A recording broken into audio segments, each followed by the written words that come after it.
Good morning, everybody. I just thought I'd show you my chickens this morning. That's my Rhode Island Red Rooster right there. And these are my Sapphire Gems. You see my Sapphire Gems? And then I got two Easter eggers. Dude, shush! Two of my Easter eggers. Shush up! And he thinks it's... Come on now! Shush! Shush! God. I'm gonna go put you in the house. Anyway, shut up. He thinks it's time to play, of course. I swear they try to chase you. They try to run out with you. So, y'all saw that, right? I about had 3 chickens that ran out. Shush up. Shush now. Mean it. Anyway, I wanted to say thank you to Prepper Nation for having me on last night. That was really, really cool. But one of the things that y'all talked about and that somebody mentioned in chat last night was wanting to know about how I saved my peach tree and apple tree. And as you can see, this is my peach tree that I got for free last year from Home Depot because they were throwing it out. And it is a peach vigoro, I don't know. Anyway, and when I got it last fall, it was absolutely, completely denuded of all leaves. Dude! And they thought it wouldn't survive. The same thing here with my apple tree. You see how good my apple tree is doing? She even has a couple blooms on the top.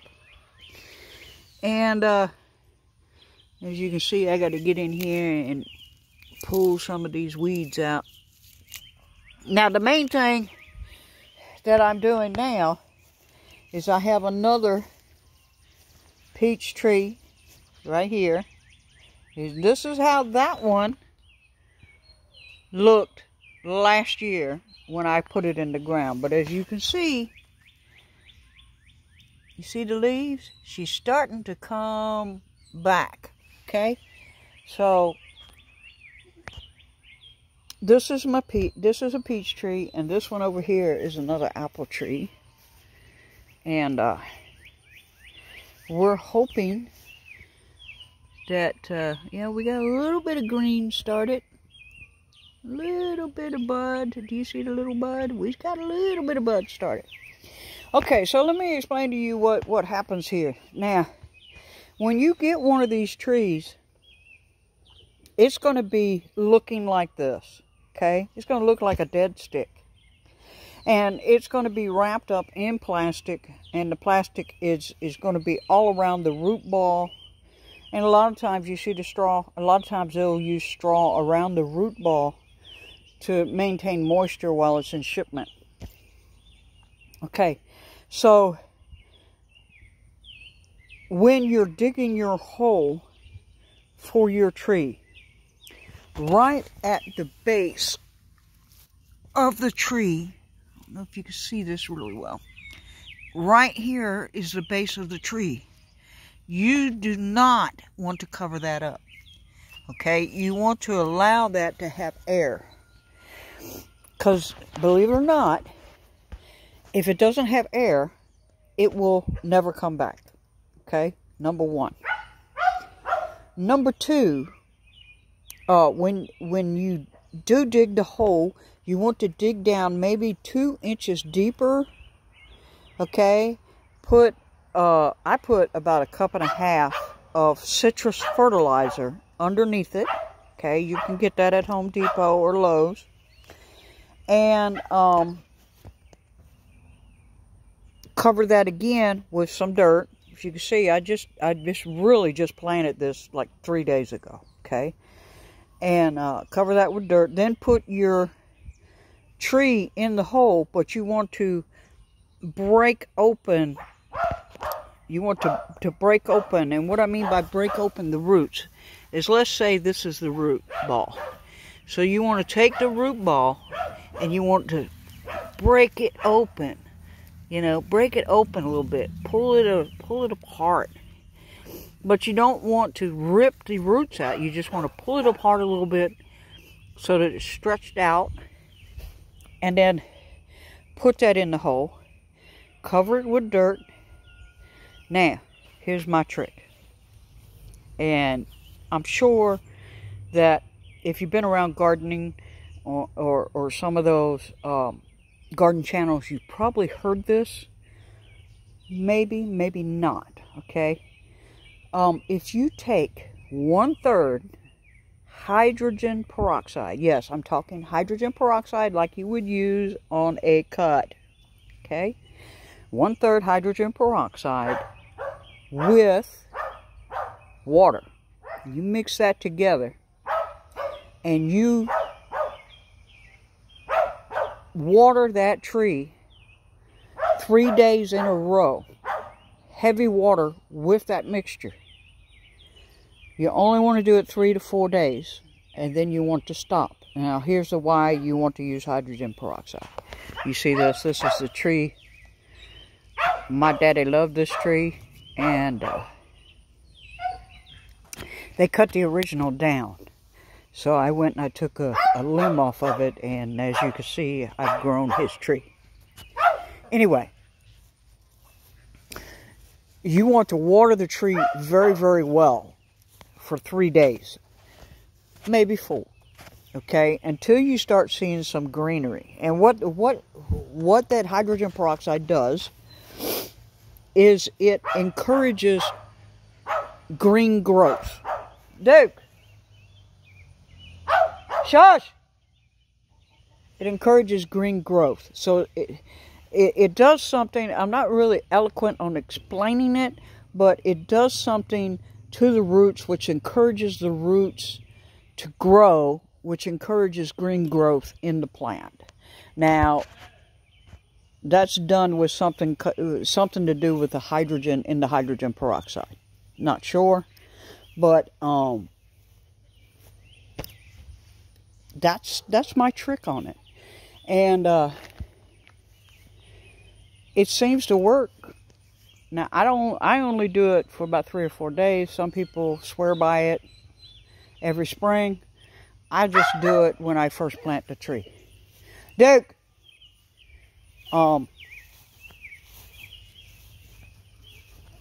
it just seems to work very well for me, and so I wanted to address that because somebody in the chat last night on Prepper Nation said something about they were interested in how I saved that dead tree.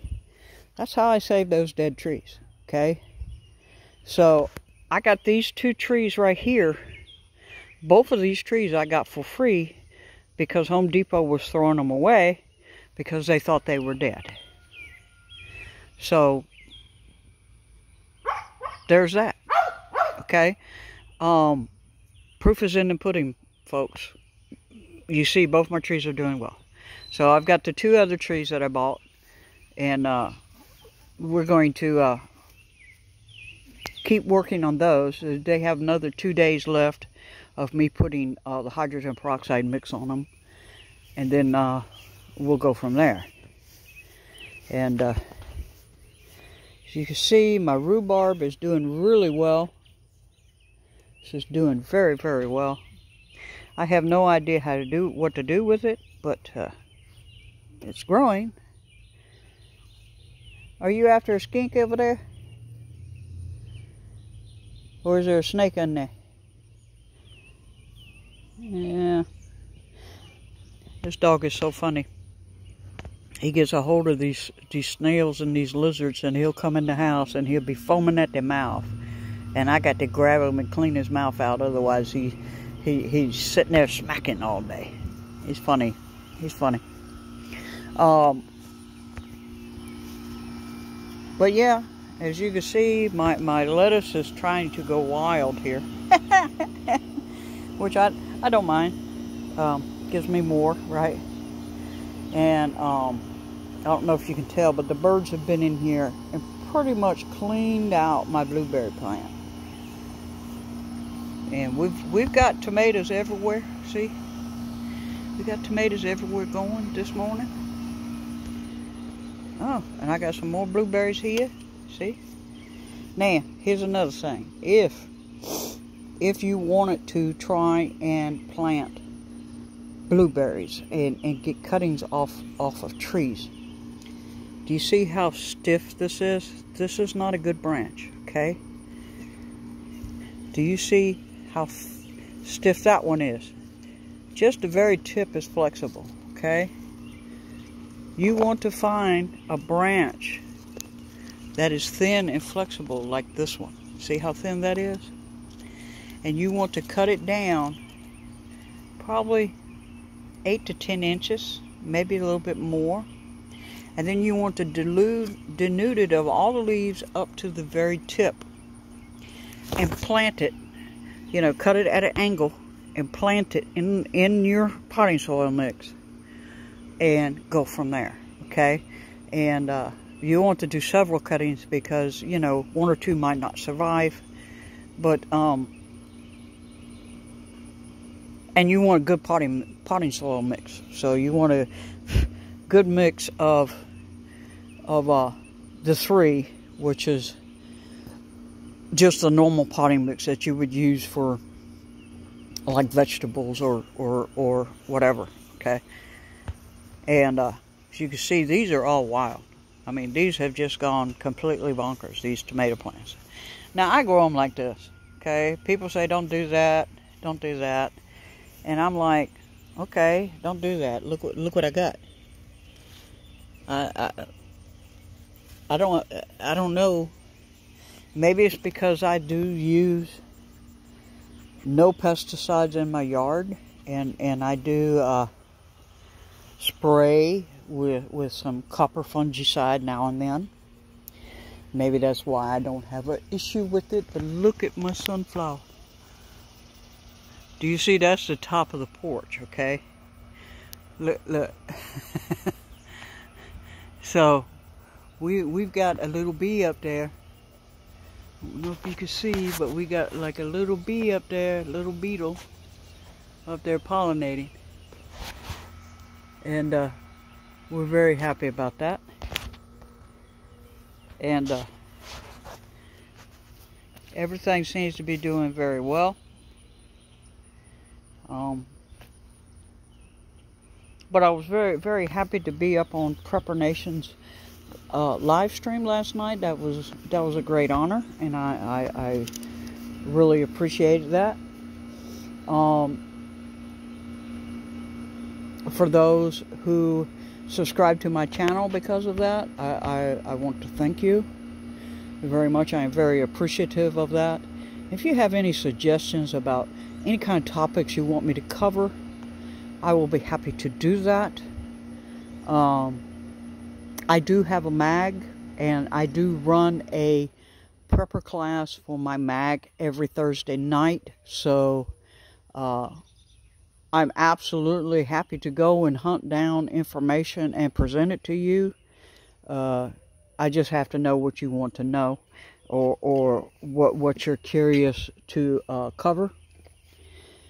One of the other things that they were talking about was Chief Prepper got up there and was talking about being aware of your situation. I really cannot stress this enough, especially if you're older like me and a female. I cannot stress enough about when you go to the store, keeping your head on a swivel and having some kind of protection with you at all times. Now, whether that be mace or a pistol or even a pocket knife, that's up to you. I'm not going to suggest any of them to you. That's up to you and up to your personal beliefs, what you want to carry. I personally would say be very aware of what is going around you. Put your phone in your pocket and stay aware of what is going on. I'm hearing reports all across the country of women being attacked and their cars being jacked, their foods being jacked, even when they were with two people together. Okay, so I cannot stress enough to keep your head on a swivel while you're out shopping. And of course, since this is a 4th of July weekend, I cannot stress enough about being aware of what is going on around you if you're in any kind of crowded venue. But I just came on today because one or two of you was asking me what I did to save my trees. And so I wanted to give you that information. And like I said, if any of you are interested in any kind of topic, please post me a comment and I will cover those topics. I cover a range of topics anywhere from eating tree bark to bushcraft to driving a truck to gardening to just basic canning and preparedness. I mean, I cover it all, okay? It's just a matter of what information you are interested in. And of course, let's remember we are on YouTube, so we have to be aware of their rules at all times. So I try not to give any kind of false information. I give the best information I can come across on my channel. And by that I mean I do not go by hearsay. I go and I verify my sources and verify my information, especially when it comes to such things as wild edibles and things of that nature. Because I don't want anyone to get hurt or, you know, have their money stolen because of scammers, okay? I'll never ask you for money. I do not need your money. I do not care if this channel ever becomes monetized. I don't require it, all right? I am here, 58 years old. I have information, and I want to pass it on to the younger generation. So I want to pass it on to people so that they have it. And with that, I'm going to let y'all go because, as you can see, I've got to get out here and cut my grass and have a lot of tasks to do. Weed eating, obviously, you know, we've got the grass popping up again, so we've got to weed eat my garden beds again. And I do have all of my onions that I pulled, so I'm going to make some French onion soup in a canner today. And Duke is over there barking at the chickens again. It's a constant thing. And of course, I still have the shed to work on. So y'all know I got all that wood from work. And so we're going to start working on the shed and that back corner, because that is absolutely the disaster area in that back corner. So with that, I'm going to let y'all go. And y'all have a blessed weekend and a happy holiday. Bicycle.